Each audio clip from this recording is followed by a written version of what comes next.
Então, renda variável, outro tipo de investimento. Então, dentro da renda variável, a gente tem algumas classificações. Então, ações. Ações é o quê? A ação é a menor parte do capital de uma empresa. Então, as ações você consegue adquirir nas empresas listadas na bolsa, listada na B3, que é onde está concentrado, onde você faz essa negociação.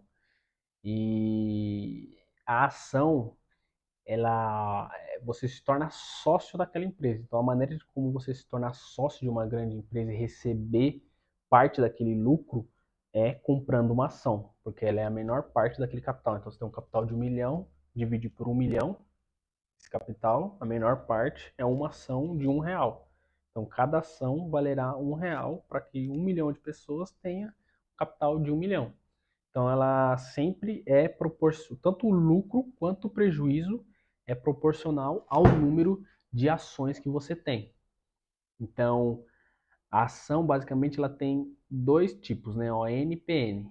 Então, as ONs são aquelas que estão direito a voto, você se torna sócio mesmo, que é o sócio da empresa, e tem a PN, que é aquela que não dá direito a voto, porém você tem preferência no recebimento de dividendos.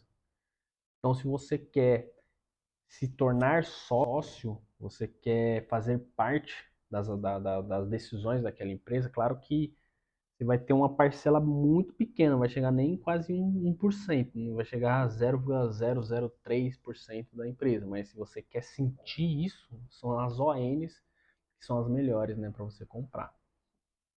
Os fundos imobiliários, eles são fundos de investimentos que investem no mercado imobiliário. E você compra uma cota desse fundo. Então, existe um fundo de investimento e ele só investe no mercado imobiliário. Ele pode investir em títulos do mercado imobiliário, pode investir em imóveis físicos mesmo e os híbridos que investem nos dois tipos. E tem também os agrícolas, que agora eles estão investindo em imóveis e fazendas agrícolas, né? Então, você pode ter os títulos, os fundos imobiliários de tijolos, que são aqueles que investem em prédio mesmo, então vai investir em shopping, em salas comerciais, ele vai investir em galpões logísticos, então a Amazon, Magazine Luiza, Mercado Livre, essas grandes varejistas, elas têm um CD, né, o centro de distribuição, são os galpões logísticos, onde que armazena ali e dali distribui a mercadoria. Então, o fundo imobiliário compra aquilo lá tem um custo, tem um aluguel, uma receita, né? Ele tem um aluguel, e aí você compra uma cota daquilo ali, compra uma parcelinha, e aquela parcelinha te reverte no aluguel.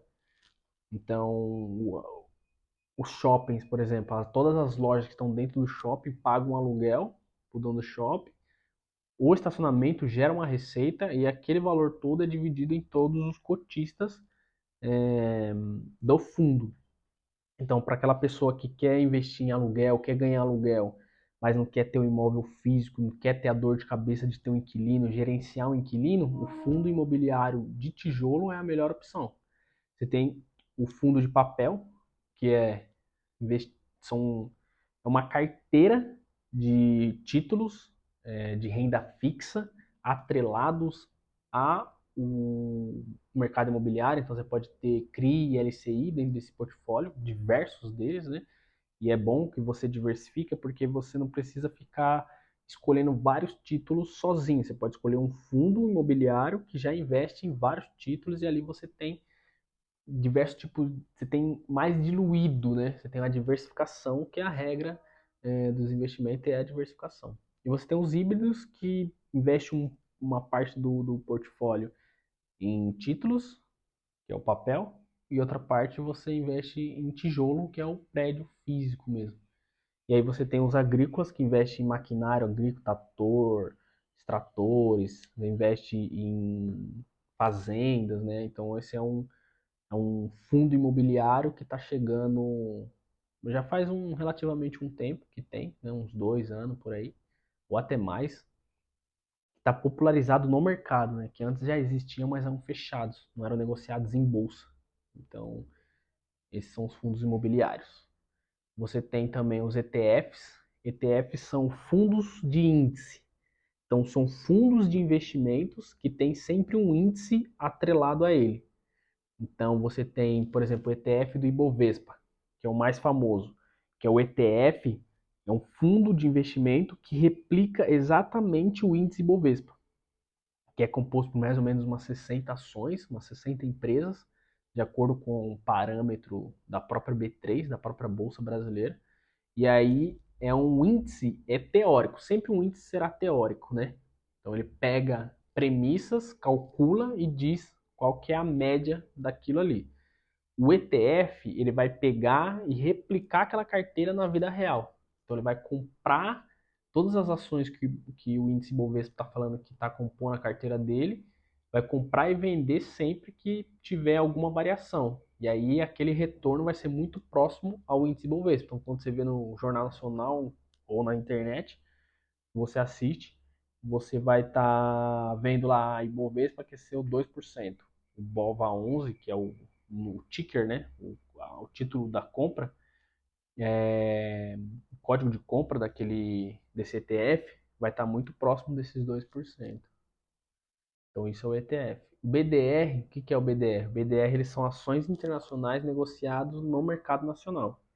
Então você é uma forma de você se expor ao mercado internacional, tendo a exposição à variação do dólar, mas já vem tudo convertido. Então você já vai pagar em reais, você vai, porventura, se for receber alguma coisa, receber em reais. Então já é uma forma de facilitar o acesso ao mercado internacional. Então você pode investir em ações como Apple, Google, Amazon, Tesla, tudo isso diretamente pela própria B3. Você tem as commodities, são os produtos agrícolas, né? Produto de extração mineral, então milho, açúcar, ouro, é muito utilizado para você fazer hedge. Então, hedge financeiro, o que é hedge financeiro? É uma operação de proteção do seu patrimônio. Então, por exemplo, você é um produtor de milho e aí você está com a safra, só que você não sabe quantas toneladas essa safra vai girar lá na frente. Você já opera vendido no mercado de milho, já fixando aquele preço. Você já vende a um preço porque não sabe quanto que vai estar esse preço lá na frente. Então é uma forma de investimento um pouco mais avançada, né? Você tem os criptoativos, que são as moedas digitais, que hoje elas são um tipo de investimento, elas não estão sendo utilizadas como uma moeda mesmo, né? De compra, é mais uma outra questão, um outro tipo de investimento que você pode diversificar. Você tem as opções. O que é uma opção? É um mercado altamente arriscado, a opção. Ela ajuda também no hedge da carteira, na proteção dessa carteira. Ela é mais complexa e tem um objetivo que você tem o direito de comprar ou vender algum determinado ativo no futuro. Então, o que é uma opção? Você faz um acordo de compra ou de venda de um determinado ativo no futuro. Então, hoje você diz que vai vender aquele ativo daqui a um mês, pelo preço tal. Então, se você tem aquele ativo dentro da sua carteira, você tem uma ação dentro da sua carteira, e aí você quer fixar um preço de venda, eu vou vender daqui a um mês, mas eu quero vender esse preço aqui. Eu não sei quanto que vai estar daqui a um mês, você vai lá e faz esse hedge. Então você compra o direito de vender ele a R$ 10, por exemplo. Então, você já fixou a R$ 10. É uma estratégia um pouco mais complexa, mas aqui é só para você ter uma noção que existe.